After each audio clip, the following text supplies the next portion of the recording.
Olá a todos, no vídeo de hoje eu quero falar sobre se vale a pena fazer direito nos Estados Unidos. Eu terminei, derruba a câmera, terminei a semana o curso de direito nos Estados Unidos, então é um doutorado profissionalizante, terminei, não teve formatura por causa da pandemia, mas está tudo bem, está terminado, então eu quero fazer um resumo do que eu vivi nesses 3 anos de curso e é, acho que jogar um balde de água fria em muitas pessoas que querem fazer esse curso. Eu falar das partes boas e ruins. E é claro que tem a ver com a minha experiência, né? Cada um tem uma experiência diferente, mas eu acho que isso vai representar muita gente, pelo que eu ouço de outros colegas de outros cursos, de outras universidades, né? Mas então vamos lá. Foram 3 anos bem intensos de estudo. O nível de estudo aqui é muito, muito pesado. É muita leitura, todo dia, fim de semanas. Se você quer ser um bom aluno. Se você quer ser um aluno medíocre, você pode fazer bem menos do que isso. Mas o ideal é você estudar o dia inteiro, começar de manhã e as aulas, à tarde e à noite você estuda para as aulas do dia seguinte. Porque na aula tem aquela sabatina, né? Se você não sabe do que eu tô falando, assista os outros vídeos. Eu tenho uma playlist que eu falo só sobre direito, tem uns 7 vídeos, sei lá. Falo bastante coisa. É, Na parte do profissionalismo, em comparação com o direito que eu estudei no Brasil, é muito diferente, é muito melhor aqui. Se você quer um negocinho top de linha, um ensino top de linha, é aqui. Aqui é o seu lugar. Venha, porque você vai receber esse ensino. Eu não sei nas outras universidades, mas aqui na Liberty eu imagino que as outras sejam parecidas.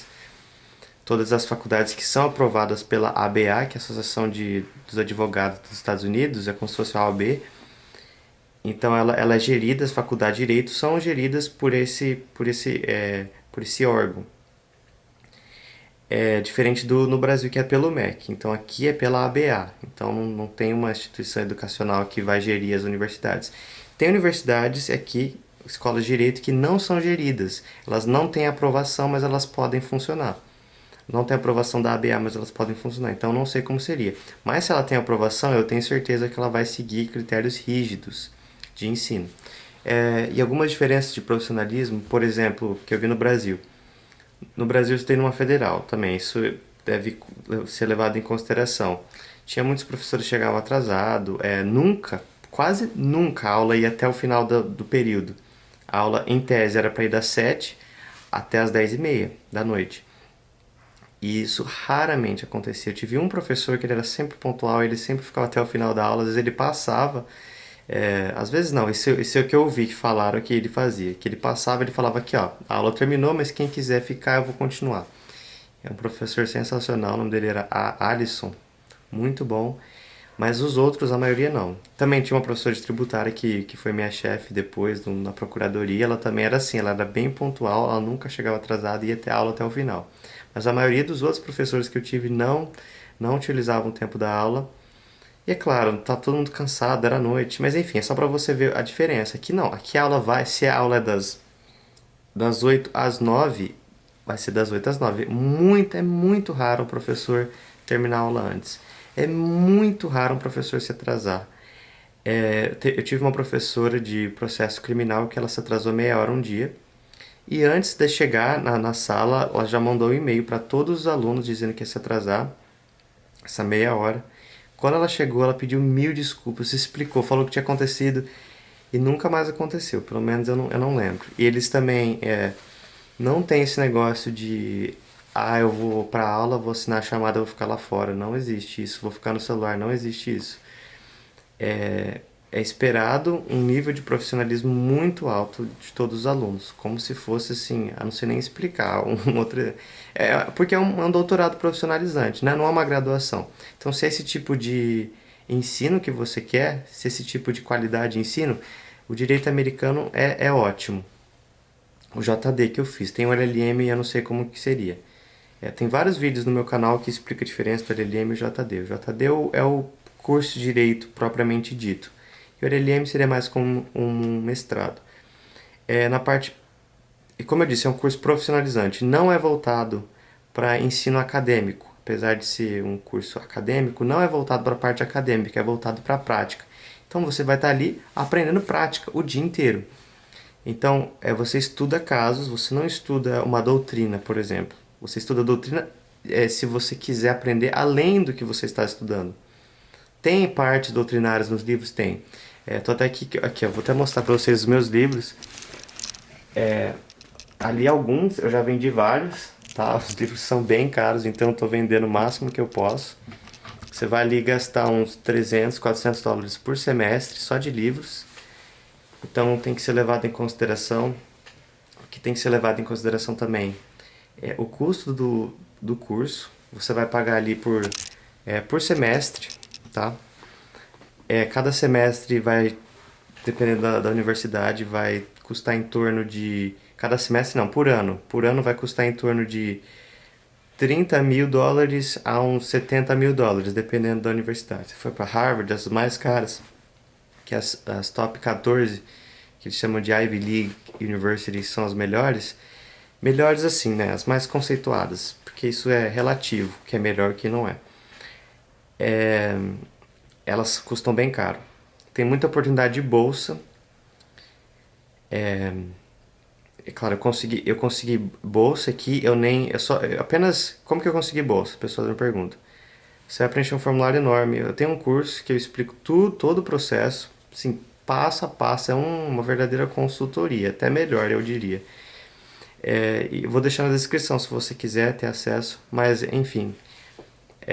Como que eu consegui a bolsa? Eu simplesmente, quando eu estava fazendo a inscrição para essa universidade, para Liberty, eu estava perguntando, você quer ser considerado para receber bolsa? Sim. E eles vão analisar seu currículo. Cada universidade tem uma política de bolsas. Então, você for no site, você tem que procurar onde que está falando de scholarships. Scholarships é bolsa. E você vai procurar onde que fala de scholarships e quais são os scholarships que eles oferecem. E aí você vai ver se seu perfil se adequa. Vamos supor, você fez um grande trabalho na questão de direitos humanos nas comunidades indígenas. E aquela universidade tem uma scholarship específica para aquilo. Então, se você tem um currículo voltado para aquilo, se você fez coisas nessa área de direitos humanos, por exemplo, você tem chance de ganhar essa bolsa. Voltando a falar da parte profissionalizante. Então, é um curso voltado muito para a parte profissional, para a prática. Então, por exemplo, nesse último ano, eu fiz matérias voltadas para direito empresarial, planejamento. Então, eu tive uma matéria que chama Planejamento de Empresas, ou Planejamento de Negócios. E foi um ano inteiro, a gente não tem prova nessa matéria. É uma matéria que é chamada de capstone.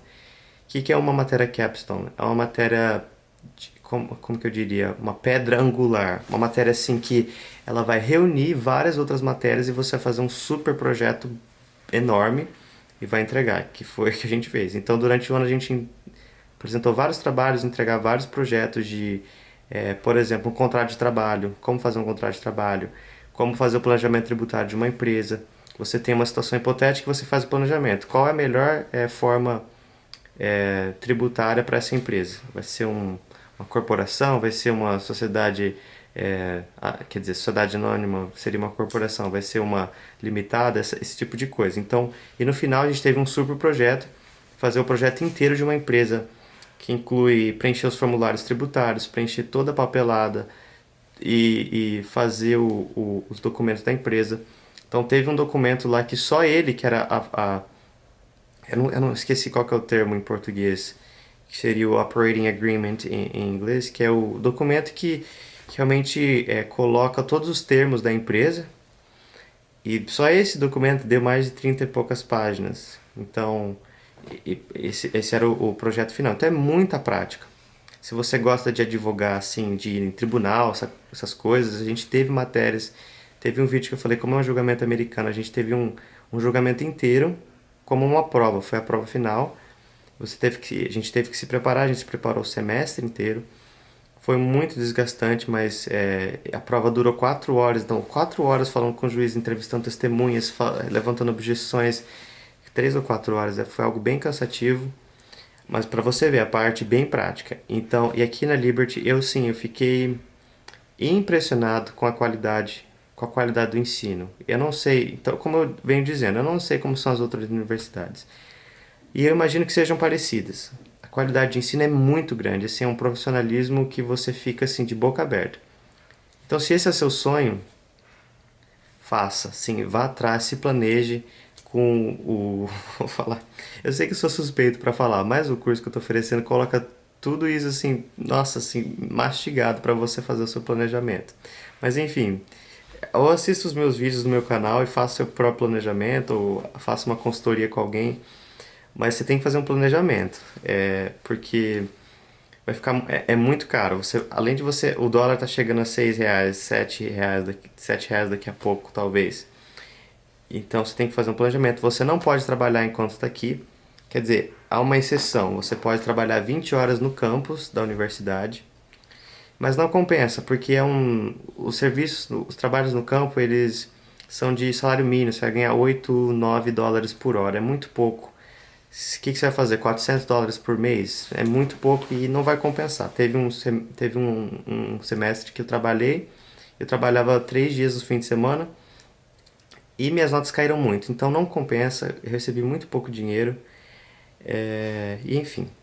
Tá, então você tem esse tipo de trabalho e se você quer ser bem sucedido aqui, você tem que pensar para que você quer esse curso. Se você quer ficar nos Estados Unidos, tem que levar em consideração as questões imigratórias. Novamente eu falo sobre isso no curso, mas se informe. Consulte um advogado de imigração, procura na internet, vê outros vídeos meus de outras pessoas, como está a questão da imigração. O Trump está sendo assim horrível para estudante, horrível para quem está querendo imigrar, e agora ele fechou a questão de imigração, não sei por quanto tempo. Tenho certeza que isso é uma questão de é uma manobra política, né, para ele se reeleger. Então ele fechou a imigração, você não pode mais aplicar, se inscrever com vistos de imigração. Ainda não afetou diretamente os estudantes, mas ele quer fechar um programa também, que é um programa que permite que estudantes consigam trabalhar na área do seu estudo, no meu caso direito, poder trabalhar em direito por um ano, que é chamado de OPT. Então pesquisem também sobre isso. E tudo isso que eu estou falando tem bem mastigado no curso, mas vocês pesquisem também por conta. Tá. E tem esse OPT, e agora tem a questão do Trump também, ele está querendo fechar, é uma retaliação contra a China, tudo questão de política. E eu não vou entrar nesse assunto, é que eu até escrevi uma pesquisa na minha aula de imigração, minha pesquisa final foi sobre isso, foi sobre os Estados Unidos estar perdendo bilhões de dólares por ano porque o sistema para atrair pessoas qualificadas está sendo horrível. Tá horrível o sistema de imigração, tá sendo. Então muita gente não tá. Os estudantes estão parando de vir para os Estados Unidos por esse motivo, porque eles não estão conseguindo continuar trabalhando aqui, porque os Estados Unidos está cada vez mais fechado para imigrantes. Quer dizer, esse é um período, né? Tem esse negócio de imigrantes aqui nos Estados Unidos sempre oscila, né? A economia tá bem, aí fica para lá e para cá. É assim mesmo, é questão de política. Mas tá nesse período assim que não tá tão bom. Então tem que levar isso em consideração. Outra parte assim que me desmotiva muito é a questão da papelada. É muita burocracia, muita, assim, é coisa assim, é incrível. Por exemplo, eu precisava do meu histórico acadêmico para me inscrever aqui no curso. Tá. Aí você vai num site chamado LSEC. Esse site é o site que faz a sua inscrição. Ele não tem nada a ver com as universidades, mas ele envia para as universidades a sua inscrição, para as universidades que você escolher. E no LSEC, eles pediam que a minha universidade no Brasil enviasse diretamente por e-mail, por e-mail não, por correio, o meu histórico escolar. Ou seja, meu histórico acadêmico. Eles não aceitavam que eu fosse pegar o documento e enviasse de lá para cá, para os Estados Unidos. E aí eu cheguei lá, fui lá na UFGD, em Dourados, falei, vocês poderiam enviar? Como que é? Eles falam, não, a gente não envia, é contra a política da universidade a gente enviar, porque aqui é uma universidade pública e isso seria o seu interesse privado. Enfim, foi um horror para eu te fazer várias manobras ali para conseguir enviar e pedir para. Nossa, foi muito chato essa parte. Demorei 2 semanas conversando com um monte de gente para ver se eu conseguia. Enfim, eu consegui. Tá, essa foi a primeira parte. Aí o que aconteceu depois? A minha universidade também pediu os documentos. Daí eu falei, mas eu já enviei pelo LSEC. Eles falaram, não, a gente precisa de novo. E aí eles aceitaram o quê? Aceitaram que a minha universidade enviasse por e-mail. Já melhorou. Então não precisava ser enviar por correio. E eu estava aqui nos Estados Unidos, eu mandei e-mail para a universidade, eu preciso desse papel. Tem como vocês enviarem? Ah, não, isso é contra a política da nossa universidade, a gente não envia por e-mail. Tá, beleza. Ok. Então, daí eu mandei 1.000 e-mails no mesmo dia. Eu mandei 1.000 e-mails para várias pessoas. Falei, eles não estão querendo enviar. Pessoas assim, mais altas ali na hierarquia, eles não estão querendo enviar, eu só preciso disso. No outro dia, enfim, eu não vou entrar em detalhes, mas foi bem assim, chatinho isso que aconteceu. Mas é coisa burocrática. Você está falando de dois países, ensino já é um negócio muito burocrático, né? Eles têm que se certificar de que não há fraudes. E aí você cria burocracias para que não aconteçam essas fraudes, né? E muitas vezes essas burocracias elas deixam de fazer sentido. Porque no meu caso eu já tinha os documentos, eu só precisava que eles enviassem do e-mail deles para minha universidade, entendeu? Era uma comunicação assim, você dá um clique ali e pronto, já enviou. Mas enfim, tá. E aí deu certo isso, papelada tá feita. Agora tem papelada questão migratória. Você vai ter que tirar visto custa dinheiro. Você vai ter que ir para um consulado, você vai ter que fazer entrevista, você vai ter que ir no banco pedir um documento certificando que você vai ter dinheiro para pagar. São muitas coisas que você tem que levar em consideração. Isso dá muita dor de cabeça, gasta muito dinheiro. E aqui também você vai ter que se virar para aprender como que é a cultura americana, como que funcionam as coisas aqui. Eu lembro que às vezes eles mandam muito, aqui você recebe pelo e-mail muita propaganda. E vem em tipo de uma carta assim como se fosse do governo, parece que é do governo e diz assim, urgente. Eu sempre achava que era uma coisa urgente, então eu demorei para entender, opa, isso aqui é propaganda, isso aqui não é do governo. Outras coisas, não, isso aqui é imposto do carro, isso aqui é imposto não sei o que, tem que fazer imposto de renda. Mesmo você não trabalhando, você tem que fazer o imposto de renda. Tanto que o ano passado eu preenchi o imposto de renda de 2008 e eu fui descobrir agora que eu preenchi errado. Então eu vou ter que corrigir do ano passado, fazer o desse ano que foi estendido, foi prorrogado o prazo até junho ou julho por causa do coronavírus. Então você tem que saber de todas essas coisas. Hoje eu sei, depois de 3 anos, é claro, hoje eu sei. Mas quando você chega aqui, é assim algo que sobrecarrega a sua cabeça em adição ao tanto de coisas que você vai estar estudando.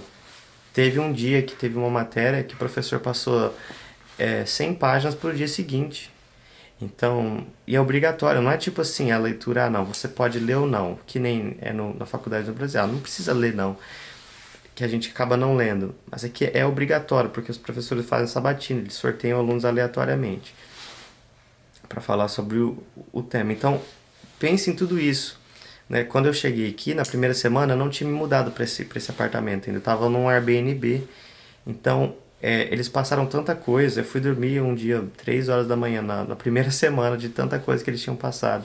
E eu estava de mudança, então você imagina a loucura que é tudo isso. Aí você tem que pensar em aluguel, por exemplo, também. Eles vão exigir um fiador. Um fiador americano. Então você vai ter um fiador americano. Quer dizer, nem todo mundo vai exigir um fiador, mas se você quiser pegar um apartamento, um aluguel, por, como que eu digo, por uma imobiliária, você vai precisar de um fiador americano. Se você não tiver, você vai ter que pagar o ano inteiro do aluguel, imagina. Então, vai adicionando tudo isso, vai pensando em tudo isso, se vale a pena para você.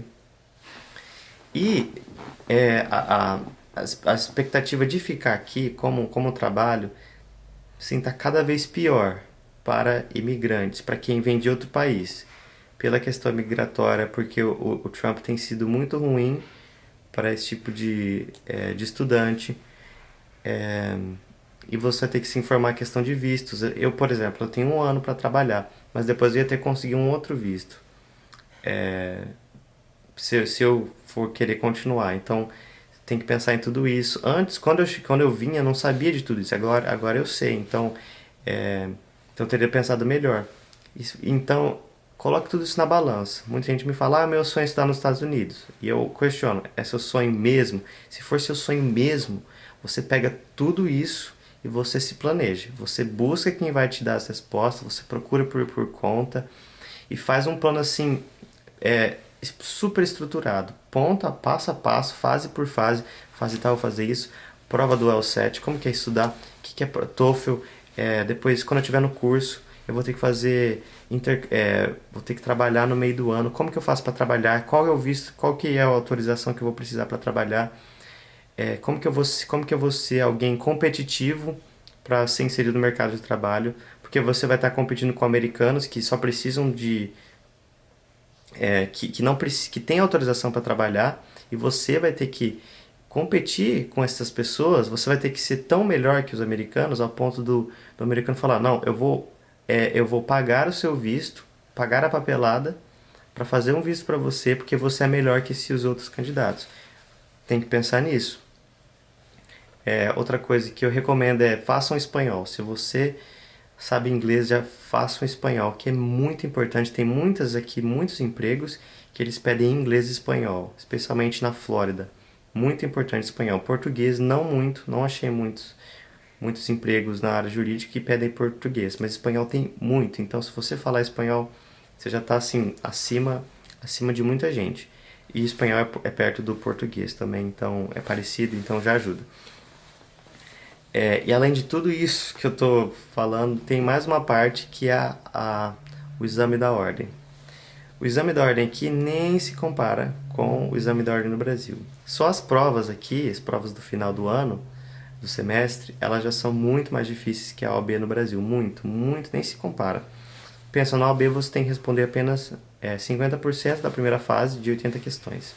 Na segunda fase você escolhe uma matéria só, você precisa dar uma matéria só. Aqui cai todas as matérias e não tem um mês para estudar para um e um mês para estudar para outro. É tudo no mesmo dia. No mesmo dia não, são 2 dias. Então a minha prova vai ser dia 28 e 29 de julho, 6 horas cada dia. Então 3 horas de manhã, 3 horas da tarde num dia, 3 horas de manhã, 3 horas da tarde no outro dia. E cai tudo. Tudo que a gente estudou na faculdade, mais milhares não, mas estou exagerando, mais uma dezena de outras matérias específicas de cada estado. Então vai cair Constituição da Flórida, que é onde eu vou fazer, Processo Civil da Flórida, porque só estudei Processo Civil Federal, enfim, várias outras coisas. E aí agora eu vou ter que estudar. Então são 3 meses de estudo. Em geral, assim, a estimativa é de 7 horas de estudo por dia. Então você pensa, é nível de concurso. Estudar para o exame da ordem aqui. Não é como no Brasil. E no Brasil enfim, é mais barato. E aqui a inscrição, pelo menos na Flórida, é $1.000 a inscrição, mais $125 de uma taxa para você poder usar o computador no dia da prova. E para fazer a inscrição, gente, eu tô quase terminando a inscrição. É uma burocracia enorme. Você tem que enviar milhares de documentos. Assim, muitos documentos. Você não tem ideia. Eu fiquei várias semanas, pegando os documentos. Ainda tem coisa para fazer e o prazo está chegando. Eu vou ter que me virar. Um exemplo aqui, eles pedem cartas de recomendação de pessoas que te conheceram nos últimos 5 anos. Não podem ser familiares, não podem ser colegas de direito e não podem ser 2 pessoas que moram na mesma casa. Então você imagina a dificuldade para mim, que sou estrangeiro, de encontrar pessoas aqui que me conheceram nos últimos 5 anos, me conheceram bem, eles falam que te conheceram bem, e que não sejam meus colegas de faculdade, né? Então, porque eu só convivi com eles praticamente. Mas enfim. Então pensa tudo isso, se vale a pena para você, se é seu sonho mesmo, leve em consideração tudo isso. Faça um planejamento para uns 5 anos para frente, 5, 6 anos, dependendo de onde você está. Faça esse planejamento, se é seu sonho mesmo. Se é algo que você não sabe se quer ou não, eu não recomendo que faça. Se eu soubesse tudo isso que eu sei, quando eu comecei eu não teria feito. Posso falar assim abertamente. Mas é claro, eu não sabia, né? Eu não sabia que ia ser tão difícil, porque, enfim, nunca foi a minha paixão. Na minha criação, trabalho nunca era para ser, não tinha essa conotação, você tem que fazer o que você gosta. Para mim, na minha criação era, trabalho é trabalho, para você ganhar dinheiro. Então, eu vim com essa mentalidade. E eu cheguei aqui, descobri, não, as pessoas estão apaixonadas pelo direito, pelo que elas fazem. Enfim, é diferente. Então, você tem que analisar tudo isso. É um caminho árduo. É muito difícil, mas vale a pena se é o seu sonho. O que mais que eu queria falar? Tá, tem esse exame da ordem e aí inserção no mercado de trabalho. E se após tudo isso que eu falei, você ainda está motivado a fazer, eu sei que foi um balde de água fria, assim, bem gelado, mas são esses os obstáculos. Se você falar, não, mesmo assim, mesmo sabendo de tudo isso que eu vou passar, eu acho que vai valer a pena, então, beleza, assista os meus outros vídeos que eu falo muitas coisas. No Instagram você pode me chamar, eu ando recebendo muita mensagem ultimamente, então não tô conseguindo responder. Mas talvez eu consiga. Ou também tem o curso que eu ofereço, ou se você busque uma consultoria, converse com um advogado de imigração, são várias opções, mas tem que planejar. Não dá pra vir na louca e querer ir planejando com o tempo. Eu mesmo planejei muita coisa antes de vir. Eu tive um planejamento assim, bem rigoroso. Porém, eu fui descobrindo muitas outras coisas que se eu soubesse, eu não teria vindo. Assim, se eu soubesse que ia ser tão árduo, eu acho que para mim para os meus objetivos de vida, eu teria caminhos muito melhores do que tentar pelo direito. Mas é claro, eu aprendi muita coisa e é um curso, como eu disse, é um curso muito bom. Sim, te prepara assim de uma forma incrível. O tanto de documentos que eu já fiz aqui, de documentos legais, assim, não tá escrito. Desde você fazer uma petição, que é normal, né? A petição a gente sabe fazer, no Brasil também, mas de vários documentos, da parte empresarial, que eu gostei muito, fiz vários documentos nessa parte empresarial, como abrir empresas, etc. Então é isso, gente. Um vídeo já deu 26 minutos, então até o próximo e deixem suas perguntas nos comentários. Tchau!